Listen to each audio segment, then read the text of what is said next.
Hi, everybody. Happy New Year. This is my Happy New Year message video to all of you.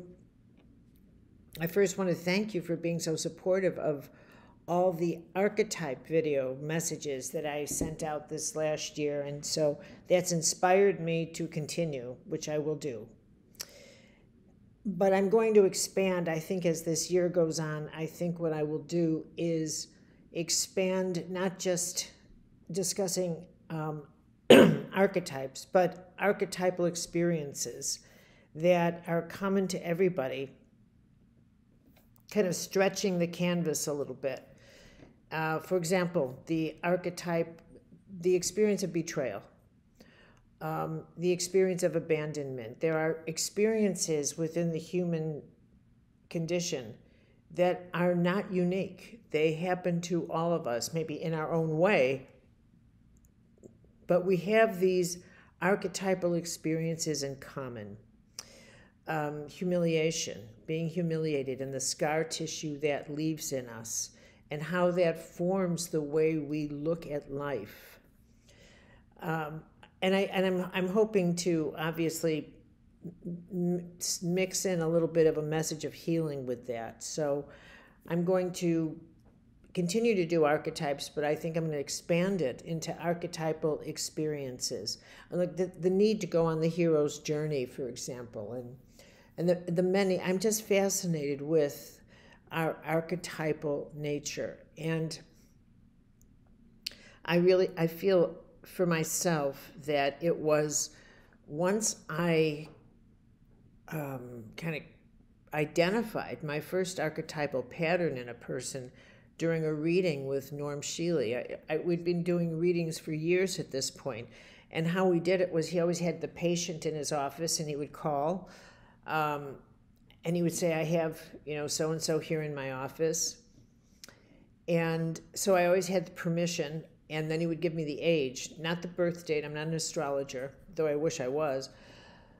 And somehow those two, permission, name and age, those three things, seem to open up an energetic database for me.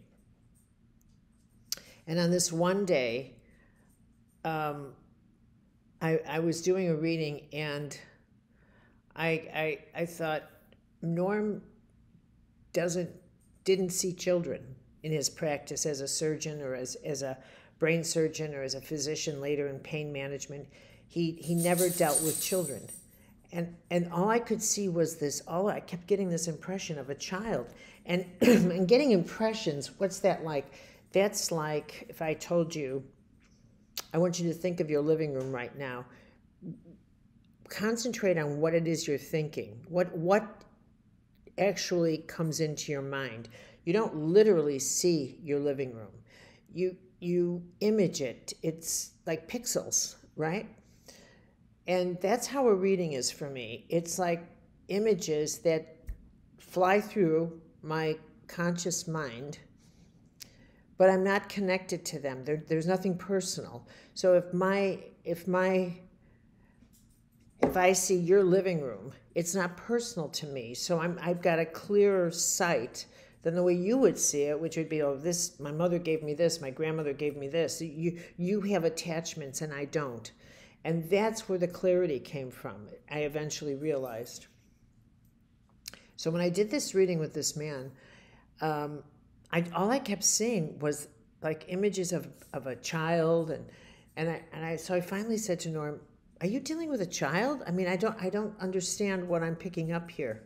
And that was the first time, honestly, that I encountered the wounded child in a reading. The very first time I encountered the wounded child. Meet Poppy. I shouldn't have said her name. Anyway, that so intrigued me. I thought, what is that? I mean, what is this part of ourselves? And I've been doing medical intuitive readings at this point for years, and part of what I've loved so much about my craft, my work, my journey, is that it always continued to the next stage. Something always opened. When I started out just doing readings, I just thought I was picking up negativity or what caused an illness or whatever. I had such a small time understanding of things. But as I did more readings, as time went on, as I asked more questions, as I pondered more, as I prayed about things, it just unfolded. And what I realize now, and how I would teach students, is it is really the mystical truth that when you're ready to learn something, if you keep on that path, you're invited in, you're taken into that next level of knowledge. It just begins to unfold. It just starts to unfold. And that's how I made my way in these last decades, of one question leading to another, leading to another, leading to another. When I got to archetypes, for me it was like falling into a cosmic rabbit hole. It was magnificent. And I realized that the key to being, the power of it was really grasping that this is not a personal universe, that there's nothing personal about life at all. There's nothing. We have a personal experience of life. But the structure of life, the structure of creation, how things, planets and their orbits, the order of life is not personal. It is mechanical. It is, God is law. It is set up as a perfect system. And each of us is here for a very short period of time, and then we leave, we die. It's over. So this was not set up for us, but we use it during our lifetime. The more impersonal, and impersonal, let me be clear, doesn't mean you don't care. That's so impersonal. It's not that. I wish there was a better word. It is that you cease to take everything personally in life. You cease to think that the world revolves around you, because it doesn't. Nothing revolves around you. And the more you can get hold of that truth, that deep truth, that nothing was created for you, but it's here for you.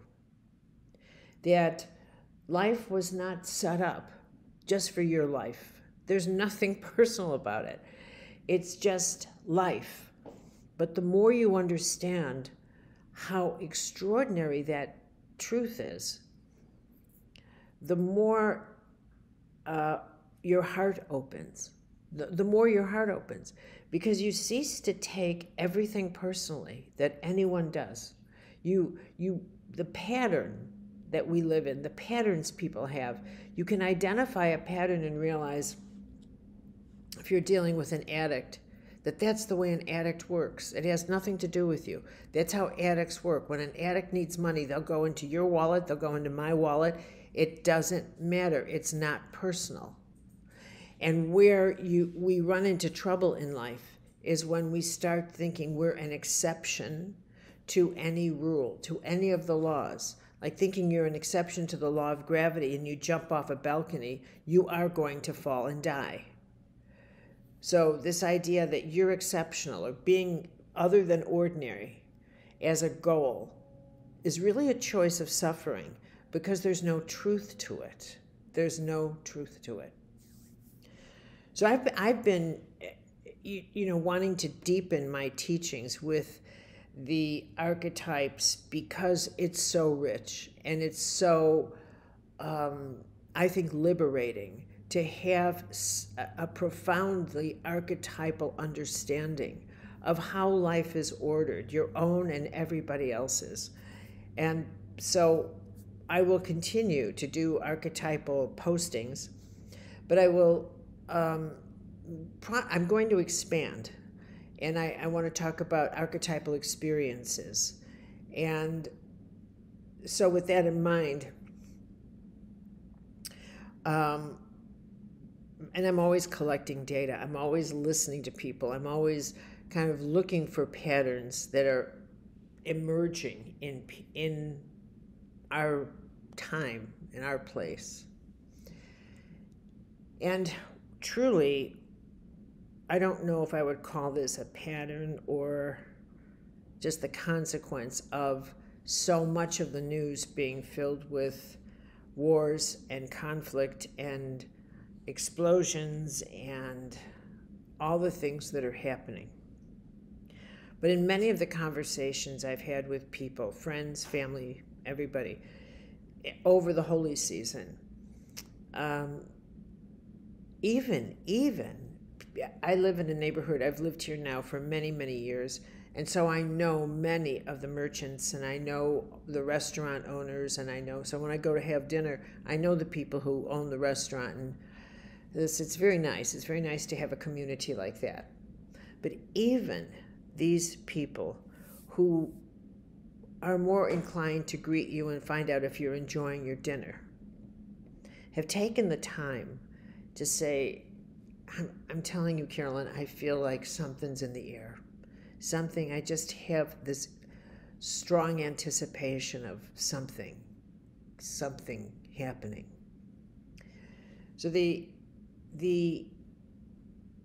kind of harmony, the kind of joy that's associated with the season of light was absent this year. It just wasn't there. And that's what everybody noticed, that they didn't feel that incredible joy. They didn't feel that incredible Christmas spirit or Hanukkah light, or however it is you want to phrase it. And I think it's very difficult to fake joy and to fake that spirit. So that leads me to the subject of grace and to prayer, which is something that I think I might also emphasize a bit this year. And the grace I want to talk to you about today is the grace of discernment. Because I think it is such a phenomenally powerful grace. And as I listen to people, one of the great teachings of Teresa of Avila, a saint that I am dearly fond of, she would talk about how reptiles get into you, that a reptile is a dark thought, and it gets into you and it takes up residence. And she would say reptiles see better at night. And once a reptile's in, it can take control of your emotions or your thoughts, and it can just wreak havoc on your interior life. And it's very difficult to always be on guard for thought forms or comments or things that, or emotional bullets that can come into your system from out of nowhere, and all of a sudden your entire well-being begins to disintegrate. And one of the powers of grace is that grace can provide you with a kind of protective shield, a kind of extra light that gives you the capacity to keep your distance, to inoculate yourself against thoughts or dark thoughts that actually can do harm, reptiles. And one of the graces that's the role, is discernment. The grace of discernment. It's different from what the grace is this capacity to become very impersonal about what you're listening to or what you're hearing, in order to discern whether it is truth or whether it is not. So imagine that, you just say, I need to be need the grace of discernment. I need to hear this through discerning ears. I need to be clear. I need that clarity. And it's that grace that kind of comes in and it filters into you. And it provides you with a way of distancing yourself. That's the word I want. Distancing yourself from what you're hearing and its capacity to influence you, so that you have that extra thought that says, maybe this isn't true. Maybe I shouldn't absorb that thought into my system. I'm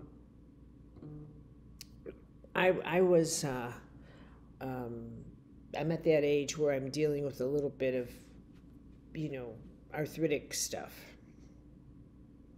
So I went to see a doctor about that. And she said she prescribed medication. And I'm not big on taking that stuff, but the moment I picked up the medication, everything in me recoiled. Absolutely everything.